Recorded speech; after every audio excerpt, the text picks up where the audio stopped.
July 6, 1864, Elmira, New York.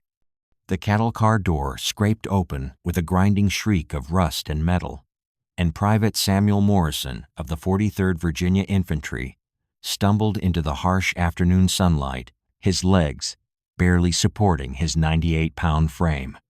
Behind him, 300 other Confederate soldiers emerged from the suffocating darkness of their 3-day journey north, blinking like moles in the brightness of a world they expected would become their tomb.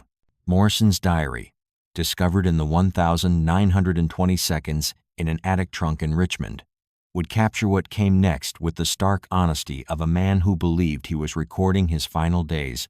"We expected to starve within the week," he wrote that first night. The Yankees had finally gotten their revenge. "We would die slowly, deliberately, forgotten in this godforsaken place called Elmira Prison." He was wrong about almost everything. What Morrison and his fellow prisoners couldn't know as they shuffled through the prison gates was that they were about to experience one of the most psychologically devastating reversals of the Civil War. Not devastating through cruelty, but through an unexpected mercy that would shatter their understanding of their enemies, their cause, and their own Confederacy's ability to care for its people. The backstory was written in hunger across the Confederate South. By July 1864, the Confederate supply chain had collapsed so completely that soldiers in Lee's Army of Northern Virginia received rations that would have been rejected as inadequate for livestock 2 years earlier. Morrison's regiment had subsisted for 6 weeks on what the quartermaster optimistically called cornmeal soup, thin gruel made from weevil-infested meal, and whatever water could be found that didn't immediately cause dysentery. Their last real meal had been 3 weeks before capture. A single strip of rancid bacon split among 4 men, accompanied by corn cake so hard that one soldier had broken a tooth trying to bite through it. The bacon had been green at the edges, the corn cake infested with insects, but they had devoured both with the desperate gratitude of men who knew that such abundance might not come again. This was the new reality of Confederate logistics by 1864. The tithe system, implemented in desperation by Confederate authorities, demanded 10% of all agricultural production from Southern farmers. But even these seizures couldn't feed an army that had grown beyond the Confederacy's ability to sustain. Local quartermasters roamed the countryside like armed locusts, confiscating grain stores, livestock, and preserves that families had set aside for winter survival. Morrison had witnessed this firsthand during his last furlough home to Albemarle County, Virginia. Confederate authorities had arrived at his family's farm with wagons and bayonets, demanding the tithe of corn his mother had been saving to feed her younger children through the winter. When she protested that the children would starve, the sergeant had shrugged and replied, "The army starves first if we don't take it, ma'am. Your children will have to make do." The psychology of starvation had already begun its work on Morrison and his comrades months before their capture. Hunger, they had learned, wasn't just about empty stomachs. It was about the constant mental calculation of calories, the dreams that revolved entirely around food, the way a man's personality could change when his body began consuming its own muscle for survival. Private James Whitfield of the 15th Alabama had started hallucinating about his mother's cornbread during the final weeks before capture. "I could smell it baking," he wrote to his sister after the war. "I could see the golden crust, feel the steam rising when she broke it open. But when I reached for it, there was nothing but the taste of hardtack dust in my mouth." The hardtack itself had become a bitter symbol of Confederate failure.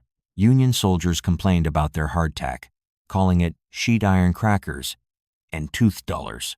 But Confederate soldiers would have killed for Union hardtack. Their version, when available at all, was made from flour so coarse and contaminated that it resembled sawdust more than food. It crumbled at the touch, provided no nutrition, and often contained weevils that had to be tapped out before eating. By 1864, Many Confederate regiments had given up on the pretense of regular meals entirely. Foraging became the primary means of survival, and foraging in Virginia after 3 years of war meant competing with thousands of other desperate soldiers for resources that had been picked clean years earlier. A single apple could cause fistfights. A chicken could spark a company-wide brawl. This was the context that shaped Confederate expectations about Union prison camps. If their own army couldn't feed them, if their own government had abandoned them to starvation, what mercy could they expect from enemies who had every reason to seek revenge? The stories that filtered back from prisoner exchanges painted a picture of deliberate starvation, of Union authorities using hunger as a weapon to break Southern morale. What these stories missed was the crucial difference between Union prison policy and Confederate capabilities. The Union wasn't starving its prisoners by design. It was overcrowding them by accident, and sometimes retaliating against reported Confederate prison conditions by reducing rations. But the baseline Union prison ration, even when reduced punitively, was calculated to sustain life. The Confederate Army's field ration by 1864 was not. Elmira Prison had been hastily constructed as a prisoner of war depot designed to hold approximately 4,000 Confederate soldiers. By the time Morrison's transport arrived, the camp already held nearly 9,000 prisoners, with more arriving daily. The overcrowding was a logistical nightmare for camp administrators, but it also created a dense concentration of Southern soldiers who could witness Union organizational capacity firsthand. The camp itself was a study in contrasts that would begin undermining Confederate assumptions immediately.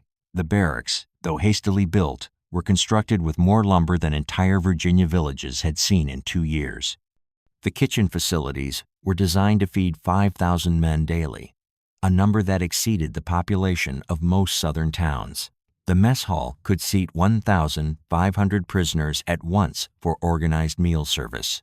Most shocking of all was the simple fact that Elmira had been built at all. The Union had constructed over 150 prisoner of war facilities across the North, each one representing an industrial and organizational capacity that the Confederacy had never possessed, even at the height of its power. The South had Andersonville, built in desperation when prisoner exchanges broke down. The North had an entire infrastructure of captivity, supplied by railroad networks that functioned with mechanical precision. As Morrison and his fellow prisoners were processed through the camp's intake procedures, they encountered their first hint that their expectations might be wrong. The Union sergeant distributing prison clothes asked each man his trade and made notes in a ledger.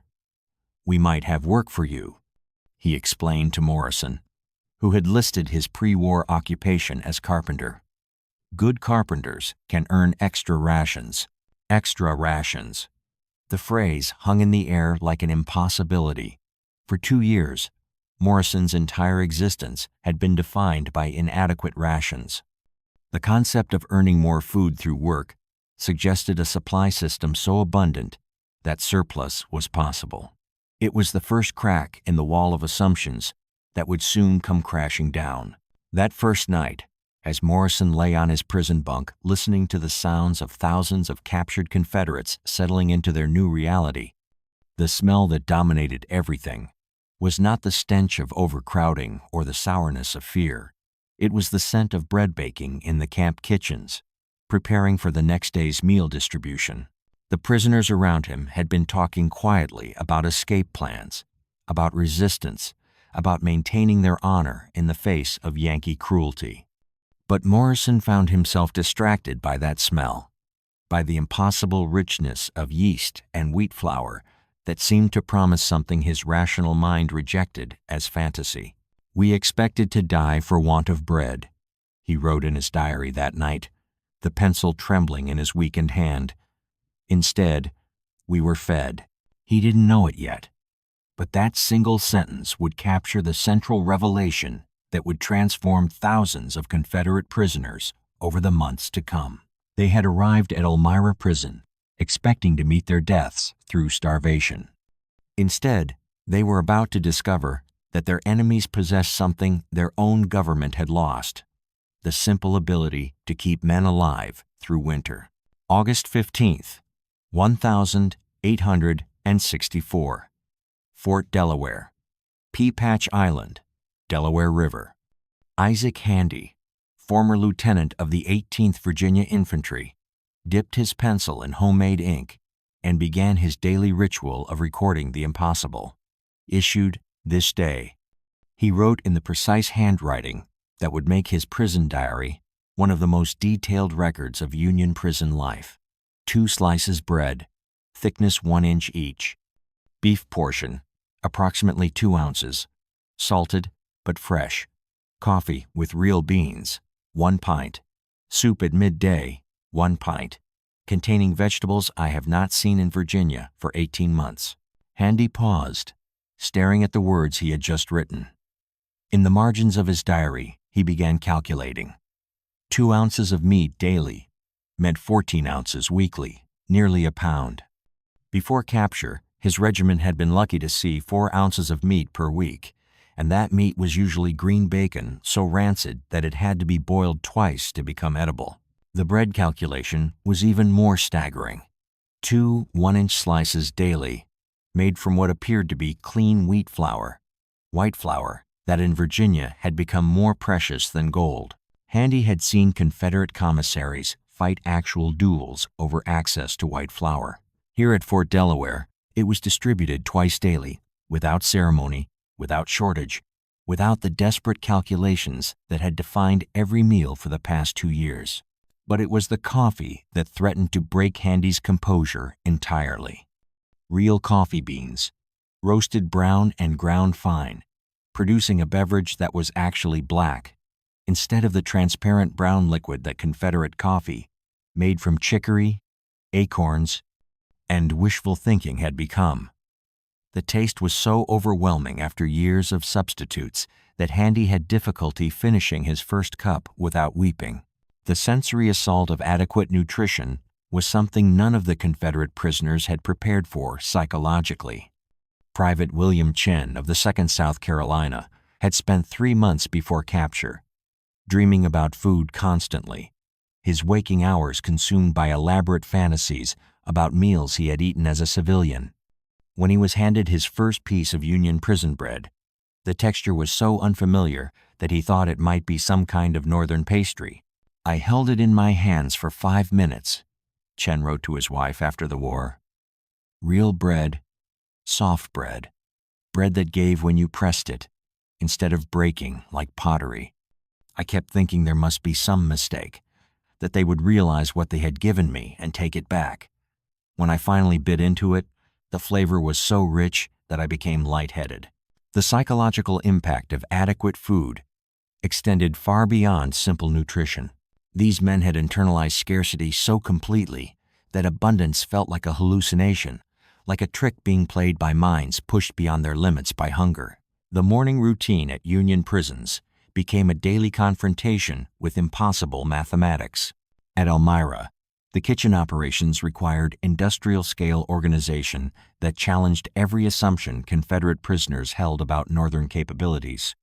The camp bakery operated 16 ovens continuously, consuming 2,000 pounds of flour daily to produce bread for the expanding prisoner population. Each oven could bake 40 loaves simultaneously, creating a production system that outpaced many civilian bakeries in major southern cities. The flour itself arrived by railroad car from mills in Rochester and Buffalo, part of a supply chain that functioned with mechanical reliability despite wartime pressures. Confederate soldiers who had watched their own supply lines collapse under the strain of moving basic supplies 50 miles witnessed Union logistics delivering fresh flour, coffee beans, and preserved meat to prison camps hundreds of miles from major population centers. Private Thomas Garrett of the 33rd North Carolina had worked as a railroad clerk before the war and understood transportation logistics better than most of his fellow prisoners. His diary became an involuntary study in comparative industrial capacity as he documented the daily arrival of supply trains at Elmira. "Yesterday," he he wrote in September 1864. I counted 6 freight cars of commissary supplies arriving within 2 hours. Flour, hardtack, coffee, preserved beef, beans, rice, and vegetables preserved in tins I had never seen before. Each car carried more food than my entire brigade received in a month during the Wilderness Campaign. And this is just one prison camp. How many camps do they have? How much food do they possess? The question haunted Confederate prisoners as they began to understand the scale of Union prison operations. Elmira was one of over 150 prison facilities across the North, each one supplied with the same systematic reliability, each one representing organizational capacity that dwarfed anything the Confederacy had ever achieved. More disturbing still was the casual waste that prisoners observed daily. Union guards threw away half-eaten portions without thought, discarded bread that had become slightly stale, poured out coffee that had grown cold. At Fort Delaware, Isaac Handy watched a guard dump an entire pot of beef stew because it had been prepared incorrectly, and the cook didn't want to serve substandard food to prisoners. Substandard food, Handy wrote that night. What he poured onto the ground was richer than any meal I had eaten in 6 months of active service. The beef was tender. The vegetables were recognizable as vegetables rather than mysterious substances floating in thin broth. He dumped it as if it were garbage, as if such abundance meant nothing. The varieties of food available in Union prisons created another psychological shock for men accustomed to monotonous diets when they had any diet at all. Confederate field rations, when available, consisted of cornmeal, bacon, and hardtack in endless repetition. Union prison rations included pickled beef one day, bean soup the next, preserved vegetables, hardtack crackers with different textures and flavors, and occasional delicacies that seemed impossible under wartime conditions. At Elmira, prisoners discovered that the camp kitchen maintained separate preparation areas for different types of meals, one for bread baking, another for soup preparation, a third for meat processing. The specialization represented industrial thinking applied to food preparation, creating efficiencies that Confederate field kitchens had never imagined possible. The seasonal calendar revealed Union supply capabilities most clearly during winter months, when Confederate logistics traditionally collapsed entirely. As temperatures at Elmira dropped to 18 degrees below zero in January 1865, Confederate prisoners expected rations to disappear, as they always had during winter campaigns in Virginia. Instead, they witnessed supply trains arriving with increased frequency, carrying preserved foods, root vegetables stored in underground cellars, and fuel for heating that kept kitchen operations running continuously through the coldest months. The Union had solved the problem of winter supply that had crippled Confederate armies every year of the war. Private Morrison, the Virginia carpenter who had arrived expecting starvation, found himself assigned to kitchen duty in October 1864. The work provided additional rations and also gave him unprecedented access to Union food preparation systems. What he saw challenged every assumption about Northern industrial capacity. The kitchen stores 3 months of flour at any given time, he wrote. 3 months. We had never seen 3 days of flour stored anywhere in the Confederate Army. The meat supplies are preserved in methods I cannot understand. Beef that tastes fresh after months of storage. Vegetables that retain color and flavor despite being harvested hundreds of miles away. The preservation techniques represented technological advantages that Confederate prisoners had never considered. Union armies ate better food than Confederate armies, not just because of superior supply lines, but because of superior knowledge about food preservation, storage, and preparation.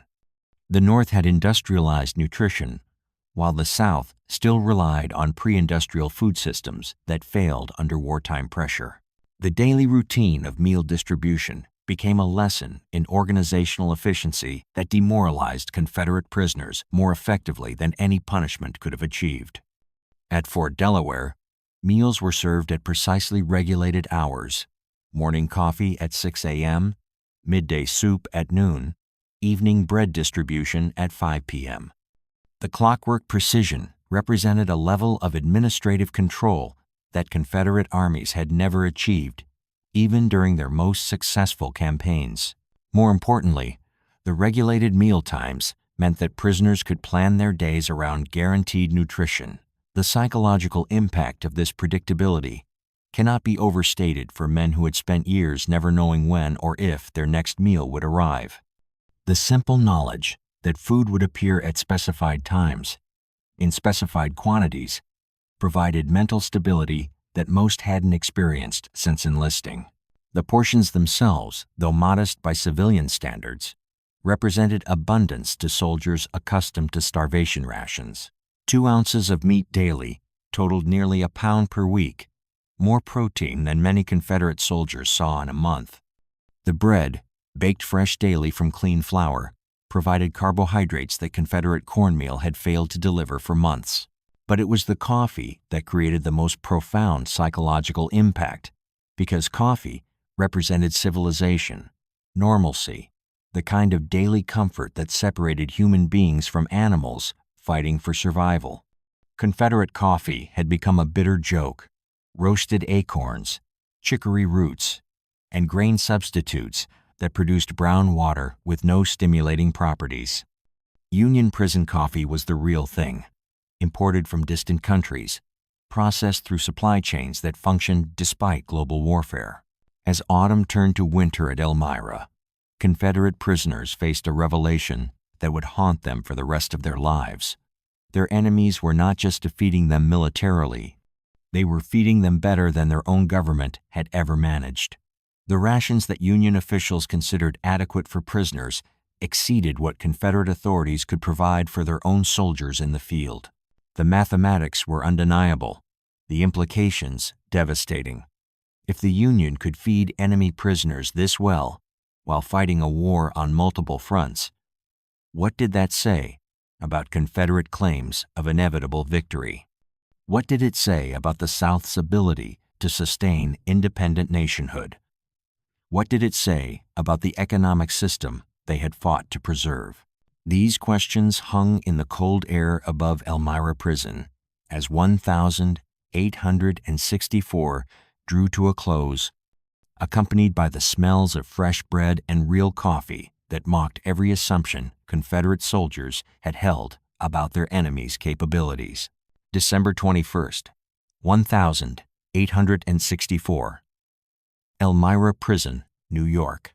The temperature had dropped to negative 18 degrees Fahrenheit, cold enough to freeze the thin soup in mess tins before prisoners could finish eating. Private Samuel Morrison huddled over his morning coffee, watching steam rise from the tin cup in delicate spirals that disappeared almost instantly in the brutal air. 6 months ago, he would have been dead by now. Frozen, starved, forgotten in some Virginia field hospital, where Confederate authorities had no medicine, no food, no fuel for heating. Instead, he was drinking real coffee, sweetened with actual sugar, preparing to eat bread that had been baked that morning in ovens that never went cold, no matter how fierce the winter became. The psychological impact of surviving a northern winter while well-fed was destroying his understanding of everything he had believed about the war, about the South, about his own government's competence. "I should be grateful," he wrote in his diary that night, his fingers barely able to hold the pencil in the cold. "Instead, I am ashamed. We are fed better as prisoners than we ever were as soldiers. What does that make us? What does that make the cause we fought for?" Morrison was not alone in his crisis of understanding. Throughout the Union prison system, Confederate soldiers were experiencing what post-war historians would call ideological collapse through comparative nutrition. The daily evidence of their enemy's organizational superiority was literally being spooned into their mouths 3 times per day. At Fort Delaware, Isaac Handy had developed an obsessive daily routine of measuring and recording every aspect of his prison rations. His diary entries read like the logs of a man conducting a scientific experiment on his own survival, documenting the systematic demolition of his worldview one meal at a time. Morning coffee, he wrote on January 3rd, 1,865. Genuine imported beans, roasted and ground fresh, accompanied by 2 biscuits made from white flour, each weighing approximately 3 ounces. Midday soup containing recognizable vegetables, potatoes, onions, carrots. Evening distribution included 2 slices bread and 1 ounce preserved beef. Total daily nutrition exceeds anything received during 18 months of Confederate service. But Handy's calculations went beyond simple food accounting. He had begun tracking the systematic efficiency of Union prison administration, documenting how Northern logistics functioned, even under the extreme stress of feeding thousands of enemy prisoners through winter months when transportation became most difficult. Today observed arrival of supply train carrying provisions for estimated 2 weeks, he noted. 3 cars flour, 2 cars preserved meat, 1 car coffee, and dried goods. Train arrived precisely on schedule, despite snowstorm that had been raging for 2 days. Engineer reported clear tracks maintained throughout journey from Philadelphia. Confederate rail lines would have been impassable for weeks under similar conditions. The reliability of Union supply chains was psychologically devastating to men who had watched Confederate logistics collapse under far less pressure. These prisoners had served in armies that couldn't move basic supplies 50 miles without breakdown, loss, or delay. Now they witnessed enemy supply lines functioning with mechanical precision across hundreds of miles through winter weather while supporting not just Union armies, but also hundreds of thousands of Confederate prisoners. The sensory details of adequate nutrition created their own form of psychological warfare. Private James Chen of the 2nd South Carolina had become obsessed with texture, documenting the physical sensations of eating food that wasn't contaminated, spoiled, or adulterated with sawdust and insects. Union bread yields to pressure, he wrote. Confederate bread, when available, broke like pottery and cut the mouth. Union soup contains identifiable ingredients in logical proportions. Confederate soup was transparent liquid with mysterious floating objects that might have been food. Union coffee produces alertness and warmth. Confederate coffee substitute produced stomach distress and provided no stimulation. The contrast extended beyond basic nutrition to encompass the entire experience of eating as civilized human beings rather than desperate animals competing for scraps. Union prisons maintained regulated meal times, organized seating arrangements, and systematic distribution that treated feeding as an administrative responsibility rather than a daily crisis. At Elmira, the morning routine began with the sound of kitchen bells at 5:30 a.m., followed by the smell of coffee brewing in quantities sufficient for the entire prison population. By 6 a.m., prisoners were lining up for morning distribution, not the chaotic scramble that had characterized Confederate food distribution, but orderly queues managed by guards who ensured every man received his full ration.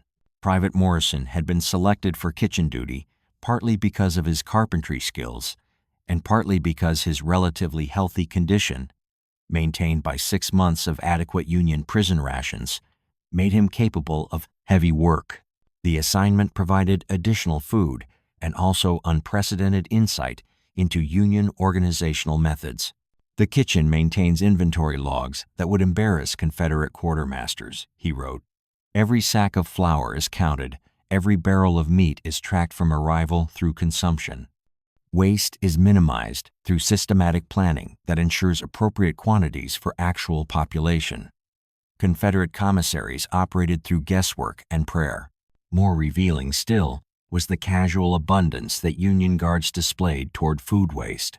Morrison watched Union soldiers throw away portions of meals that represented luxury by Confederate standards: half-eaten bread, cooling coffee, soup that had been prepared incorrectly and was being replaced with fresh batches. Today witnessed guard pour entire pot of soup onto ground because cook had added too much salt, Morrison recorded. The soup contained more meat than my company had seen in a month before capture.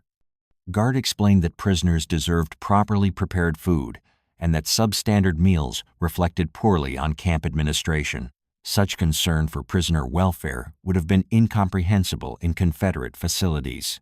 The winter of 1864 to 1865 provided the most severe test of Union prison supply systems and also the most devastating evidence of Northern organizational superiority.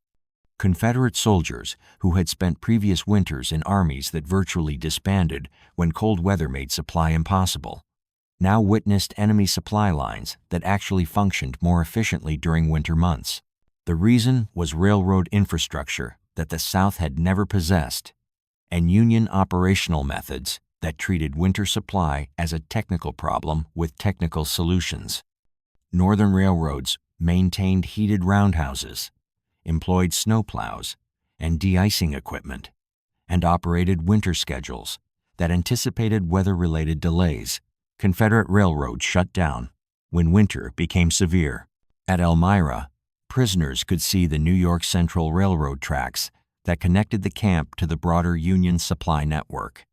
Even during the worst blizzards, supply trains arrived with mechanical regularity, carrying not just basic foodstuffs, but also fuel for heating, medical supplies, and equipment for maintaining camp operations through sub-zero temperatures. The contrast became personal for prisoners who received mail from home, describing conditions in the Confederate South during winter 1864 to 1865. Letters spoke of families subsisting on cornmeal and sorghum syrup, of children who hadn't seen white bread in 2 years, of communities where coffee had become a memory and sugar was more valuable than silver. Private Chen received a letter from his wife in Charleston, describing how she traded her wedding ring for 5 pounds of flour to feed their children through Christmas. The same day, he had been issued fresh bread, real coffee with sugar, and soup containing preserved vegetables that his family hadn't seen since 1862. The psychological impact was overwhelming. "I am better fed as a prisoner than my family is as civilians," he wrote that night. "My children are starving while I drink coffee and eat white bread. The system I fought to preserve cannot feed its own people, while the system I fought against feeds its enemies. What manner of cause deserves such sacrifice?" The question was being asked by thousands of Confederate prisoners across the Union prison system as they experienced their second winter of captivity under conditions that exceeded anything their own government had ever provided. The daily evidence was undeniable, the implications inescapable. Religion became a refuge for some prisoners, but even religious interpretation of their situation led to disturbing conclusions. Chaplains in Union prisons organized prayer meetings where gratitude for adequate nutrition was mixed with guilt over receiving such providence from enemies while their own families starved. The Reverend William Davis, a Confederate Army chaplain captured at Petersburg, struggled to provide spiritual guidance to men whose faith in their cause was being systematically undermined by enemy kindness. His prison sermons increasingly focused on divine providence, working through unexpected channels. But privately, he wrestled with questions that had no comfortable answers. "God provides through the hands of our enemies while allowing our own people to starve," he wrote in his personal journal. Either divine providence has abandoned the Confederate cause, or our understanding of righteousness in this conflict has been fundamentally wrong. Both possibilities are too terrible to contemplate, yet daily evidence makes them impossible to ignore. The social dynamics within prison camps reflected the psychological transformation occurring among Confederate soldiers. Men who had arrived as committed Confederates began forming study groups to learn about Union agricultural methods, industrial practices, and organizational techniques that produced such abundance. At Fort Delaware, Isaac Handy organized informal lectures where prisoners with relevant civilian expertise explained what they observed about Union supply systems. A former railroad engineer described the technical superiority of Northern locomotives and track construction. A pre-war merchant analyzed the commercial networks that supplied prison camps with goods from across the continent. The most popular lectures focused on agricultural techniques that produced the food abundance they were experiencing. Confederate prisoners learned about crop rotation methods that maintained soil fertility, mechanical equipment that multiplied human labor, and preservation techniques that allowed fresh food to be available year-round. We fought to preserve an agricultural system that couldn't feed its own people, concluded plantation overseer turned prison lecturer Robert Hayes. Meanwhile, we are being defeated by an agricultural system so productive that it can feed us as prisoners better than we ever ate as civilians. The mathematics of agriculture are as decisive as the mathematics of battle, and we have been outmatched in both. The trading economy within prison camps reflected the relative abundance that prisoners experienced even under conditions of confinement. Men had sufficient basic nutrition to engage in commerce for luxuries and improvements, something impossible during their service in Confederate armies, where every scrap of food was desperately needed for basic survival. Prisoners traded carved bone items, handmade trinkets, and personal possessions for additional food portions, coffee, and small luxuries. More significantly, they began trading for books, newspapers, and educational materials that helped them understand the society that was both confining and feeding them. The emergence of prison newspapers, written by Confederate prisoners themselves, provided the clearest evidence of their psychological transformation. Publications like the Daily Delaware at Fort Delaware began as expressions of Confederate defiance, but gradually evolved into forums for discussing democratic governance, free labor systems, and post-war Reconstruction. The evolution of prison newspaper content tracked the ideological collapse occurring among Confederate prisoners. Early editions featured poetry about Southern honor and articles predicting Confederate victory. Later editions contained essays analyzing Union industrial superiority and discussions about applying Northern methods to post-war Southern Reconstruction. As winter deepened and Union supply trains continued arriving with mechanical regularity, despite blizzards that would have paralyzed Confederate logistics, the psychological transformation of Confederate prisoners accelerated toward an inevitable conclusion. They were not just being defeated militarily, they were being educated about their own government's incompetence through the simple daily experience of adequate nutrition provided by their enemies. The daily bread that sustained them through winter, 1864 to 1865, was also the daily evidence that their cause had been doomed not by superior Union armies, but by superior Union organizing capability that extended from battlefields to supply depots to prison camps. Every meal was a lesson in the systematic advantages that had made Confederate defeat inevitable from the beginning. March 15th, 1865. The news arrived at Elmira Prison, carried by the same railroad that had delivered fresh bread and coffee for 8 months without interruption. Richmond had fallen. Lee was retreating toward Appomattox. The Confederacy was dying in Virginia mud just as spring returned to New York. Private Samuel Morrison sat in his barrack, staring at the newspaper that Union authorities had distributed without censorship, reading about the collapse of everything he had once believed worth dying for.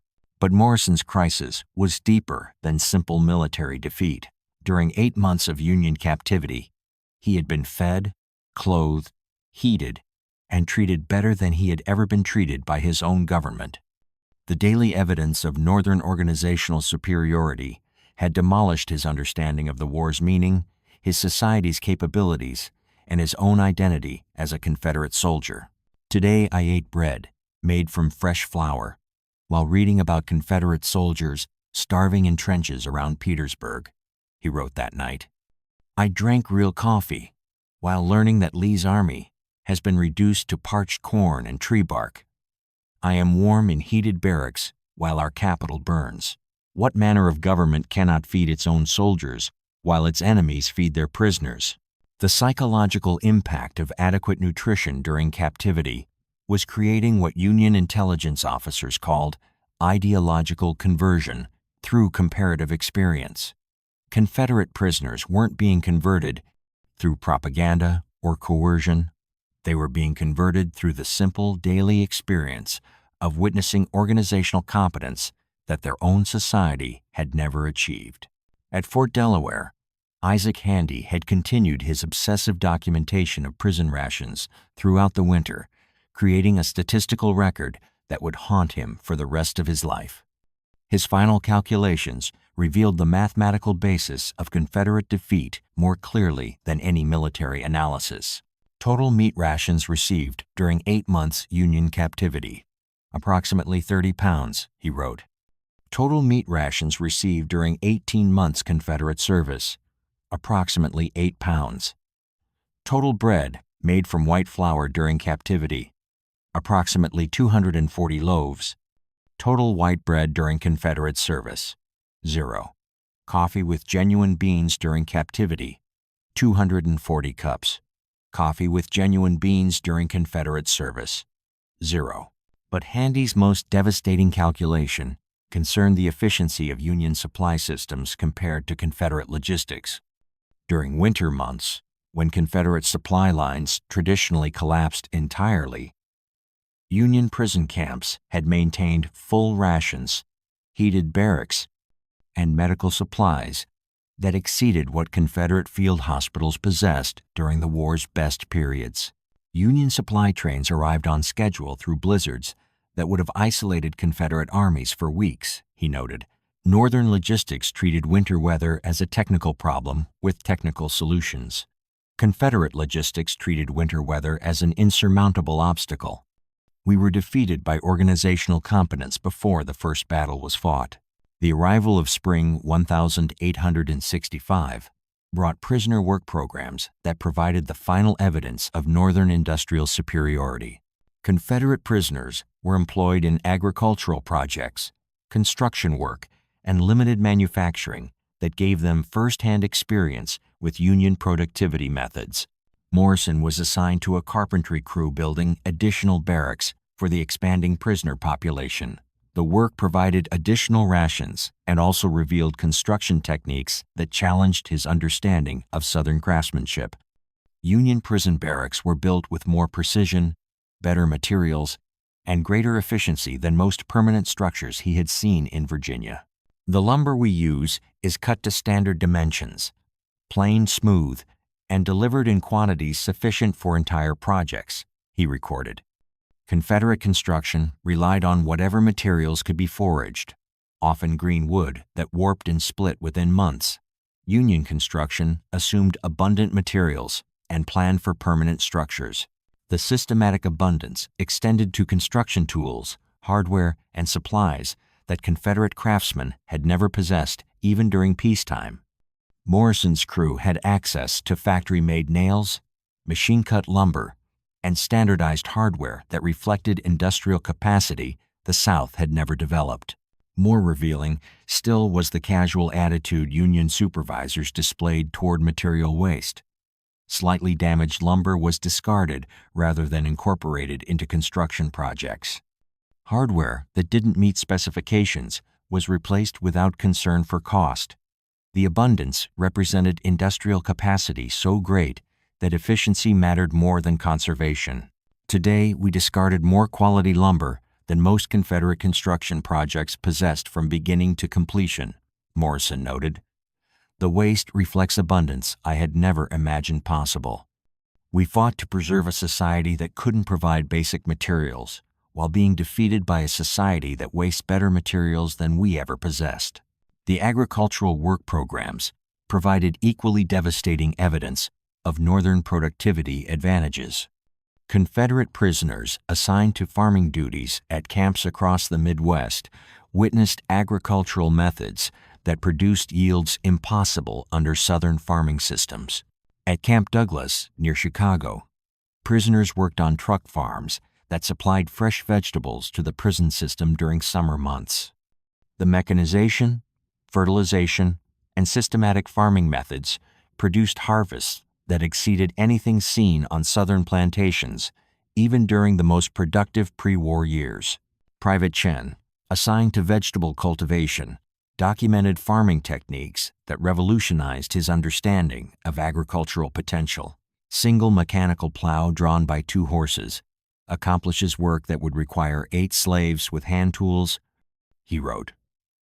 Systematic crop rotation maintains soil fertility year after year rather than depleting land through cotton monoculture. Chemical fertilizers replace nutrients extracted by previous harvests. The contrast with Southern agricultural methods was psychologically devastating for men who had fought to preserve a society based on agricultural production. Confederate prisoners discovered that Union farmers, using free labor and mechanical equipment, produced more food per acre than Southern plantations using slave labor and traditional methods. We fought to preserve an agricultural system that was inferior in every measurable way, Chen concluded. Union farming produces more food, maintains soil better, requires less labor, and creates wealth for actual farmers rather than plantation owners. We were defending inefficiency disguised as tradition. The educational opportunities available to Confederate prisoners provided another form of evidence about Northern social systems. Union authorities encouraged prisoner education, providing books, newspapers, and correspondence courses that exposed Confederate soldiers to ideas about democratic governance, free labor systems, and economic development. At Elmira, Morrison enrolled in a basic mathematics course taught by a fellow prisoner who had been a schoolteacher before the war. The curriculum included practical applications, calculating crop yields, construction costs, and business accounting, DMS, that revealed the mathematical basis of Northern economic superiority. Education for common soldiers was impossible in Confederate armies, Morrison wrote. Union authorities provide educational opportunities for enemy prisoners. The contrast reflects different assumptions about human capacity and social organization. We were taught that common people couldn't be trusted with education or political participation. Our captors assume the opposite and prove it through daily practice. The prison newspapers edited by Confederate prisoners themselves provided the clearest evidence of ideological transformation. Publications that had begun as expressions of Confederate defiance evolved into forums for discussing democratic reconstruction of the post-war South. The Elmira Herald, written entirely by Confederate prisoners, published articles analyzing the agricultural and industrial methods they had observed during captivity. The tone shifted from bitter condemnation of Union policies to grudging admiration for Union organizational efficiency. By spring 1865, prison newspapers were publishing essays by Confederate officers about implementing Union agricultural methods in post-war Southern Reconstruction, applying Union educational systems to Southern schools, and adapting Union democratic practices to Southern political culture. The psychological preparation for repatriation became another educational experience, as Union authorities provided training programs to help Confederate prisoners adapt to post-war civilian life. The programs assumed that former Confederate soldiers would become productive citizens rather than permanent enemies, assumption that reflected confidence in democratic inclusion. Morrison was selected for a carpentry training program that taught construction techniques using standard tools and materials rather than the improvised methods that characterized Confederate building. The training assumed abundant materials and systematic planning that would have been impossible under Southern economic conditions. They prepare us to rebuild the South using Northern methods, he wrote. The assumption is that we will create a society based on free labor, public education, and democratic governance rather than attempting to restore plantation society. The vision assumes transformation rather than restoration. The medical treatment provided to Confederate prisoners offered final evidence of Northern social priorities. Union prison hospitals, though overcrowded and sometimes inadequate, provided medical care that exceeded what most Confederate soldiers had received from their own medical services. Dr. James Wilson, a Confederate Army surgeon captured at Petersburg, worked in the Elmira Prison hospital during his captivity. His experience provided professional insight into Union medical capabilities compared to Confederate medical services.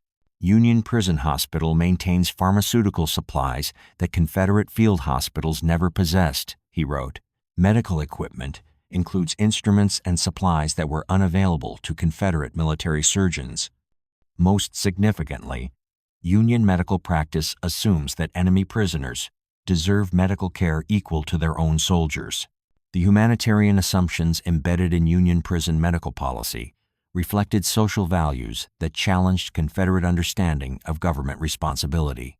Confederate medical services, limited by resource scarcity and organizational incompetence, had never assumed responsibility for comprehensive medical care, even for their own soldiers.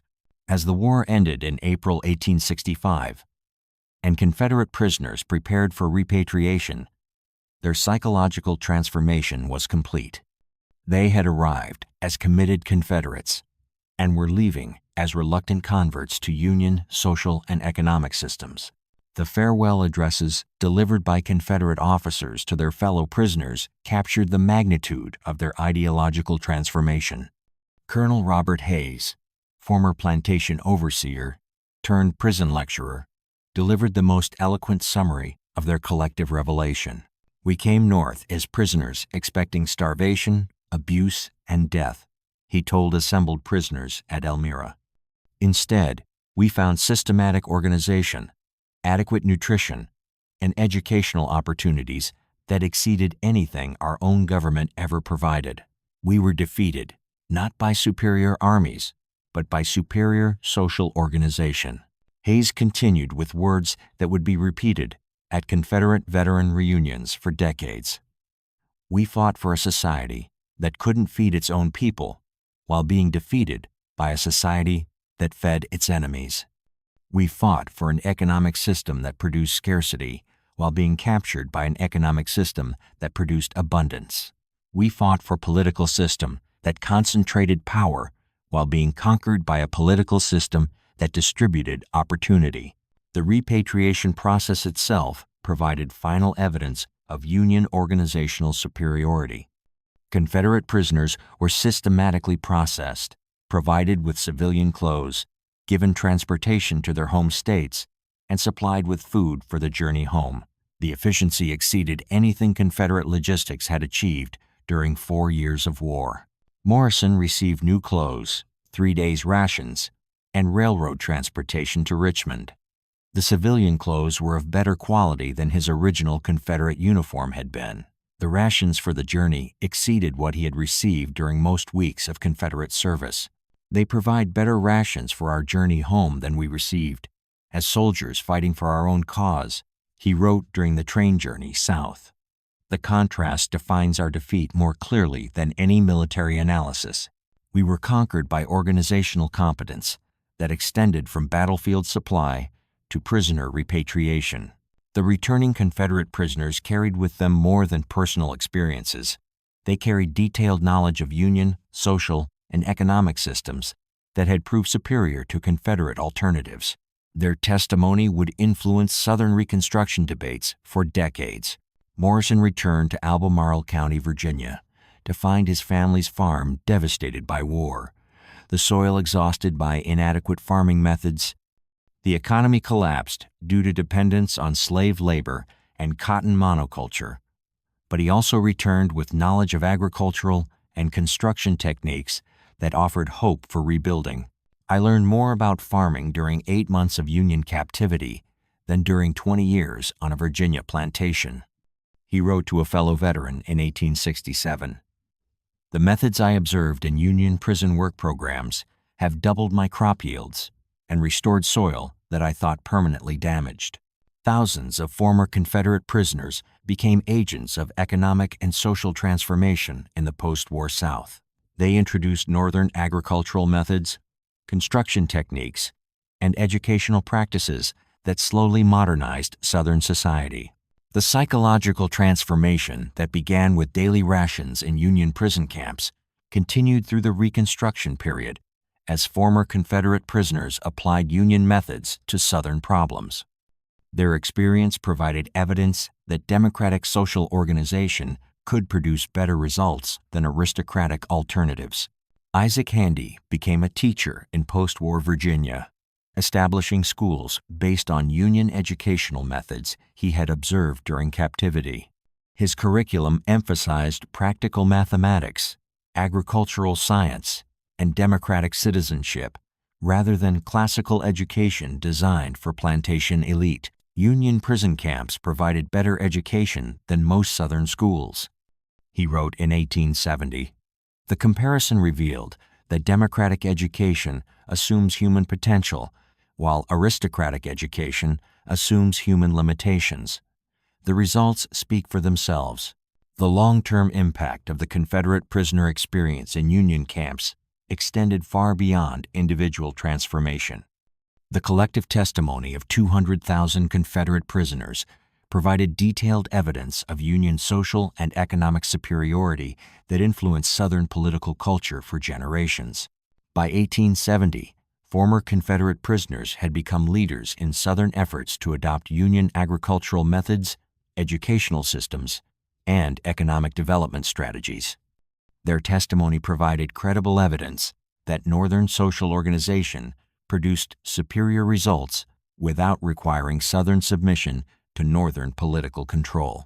Morrison's final diary entry, written on the 5th anniversary of his capture, summarized the personal and political transformation that had begun with daily bread in Union prison camps.